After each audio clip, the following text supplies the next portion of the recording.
Hi, I'm Hayes Brown, and today I'm here with Reverend Laverne Gill, pastor and teacher at Webster United Church of Christ in Dexter, Michigan. She's originally from Washington, D.C., formerly producer of radio and television. She's also authored 3 books. Welcome to today's show. Thank you. Can you highlight for me what happened at the event?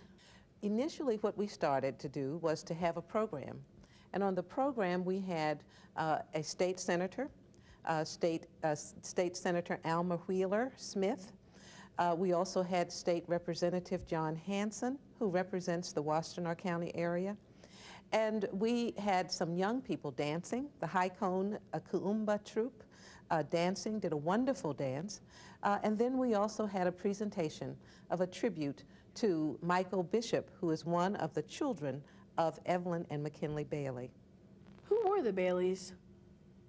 The Baileys were an African-American family that lived in Webster Township, which is a small rural township in Washtenaw County. They were one of the few African-American families in that county.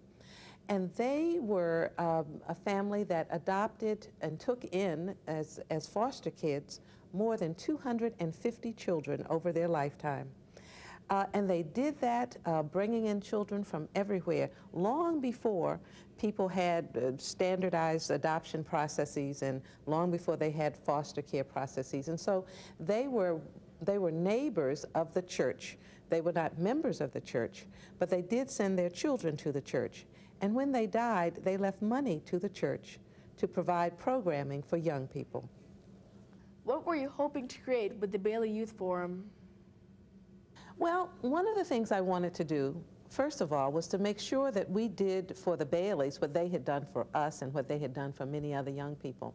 And that is to have a program that really brought in all kinds of young people into our community and tried to provide some way of providing them with some new ways of looking at their lives. And so that was one of the reasons we called it Abolishing Violence, Creating Peace. And then what we wanted to do was to join the kids together in some kind of creative way to allow them to look at the issue of peace and violence and to come up with some kind of way of coming up with solutions. And then we wanted it to be fun for all of them. And so that was really the real meaning of that day for us in our planning. Thank you, Reverend Gill. Now let's go to the Bailey Youth Forum. I'd like for us just to all come together in a consciousness of peace and wholeness and prayer. For I recognize that there is one divine presence, the God of us all. As I speak this word, I speak the word knowing and accepting that this forum is already a divine success. Our being here is the beginning. We give thanks for the Baileys that had a vision, one of peace, abolishing violence and being peaceful. Thank you very much. I'm delighted to be here this morning to welcome such a wonderful, really divergent group of individuals. Violence, we all believe we understand, is a public health issue. This is not something that doesn't affect communities, doesn't affect families and individuals, because it does, and as it reverberates from families to communities, we have a serious public health problem.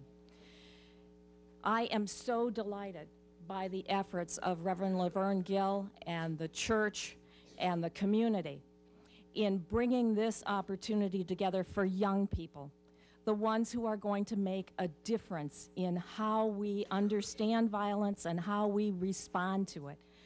Bringing them together to work on and formulate strategies and solutions to a problem that resonates worldwide, but particularly here in the United States, where we don't seem to be able to work with the anger that our children find because it's generated in their homes and in their communities. The children will lead us. It is an opportunity for me to present a resolution from the Senate to Mr. Michael Bishop and Dr. Gill, and to thank them for taking a gift from the Bailey family and causing that gift to echo in this community and throughout the state. This is a beginning. Reverend Gill, thank you ever so much for actually moving this project. It's wonderful to see Reverend Gardner back. But you have done a tremendous job of organizing and bringing this together. And you, in fulfilling your parents' wish, thank you so much. I would read the resolution, but I've taken enough time, and it will be in the church, and it will be in your home. So thank you.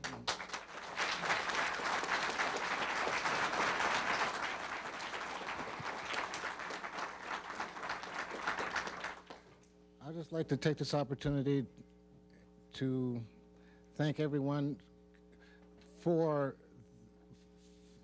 their efforts and their just their time, and my mom and dad would be very, very appreciative. They worked hard and long, they struggled just in their lives to make a difference. And I can see they have. Thank you very much. The Bailey children were not allowed to go to the Dexter schools in the early 1950s, and so they had to go to Ann Arbor schools. State Representative Henson is the former superintendent of the Dexter Community Schools and wanted to formally apologize for the past action of the schools. We're here today to learn some lessons. So lesson number one, it's never too late to say thank you. This has been a long time coming, I think, recognition of this family, but it's never, never too late to say thank you. And in my historical role as the superintendent of the Dexter schools, as I understand the oral history of this family and their contribution, all of the kids that stayed with the Baileys went to the Ann Arbor schools because at that time they were not welcome in the Dexter schools.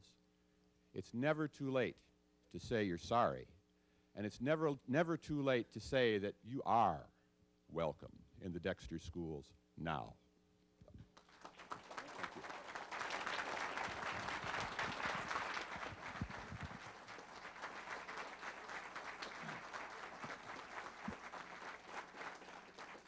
On that note, I'm going to have some children so I can send them to Dexter schools.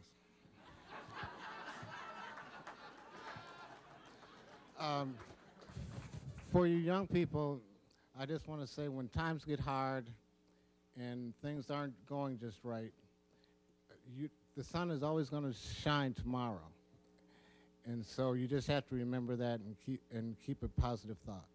Thank you very much.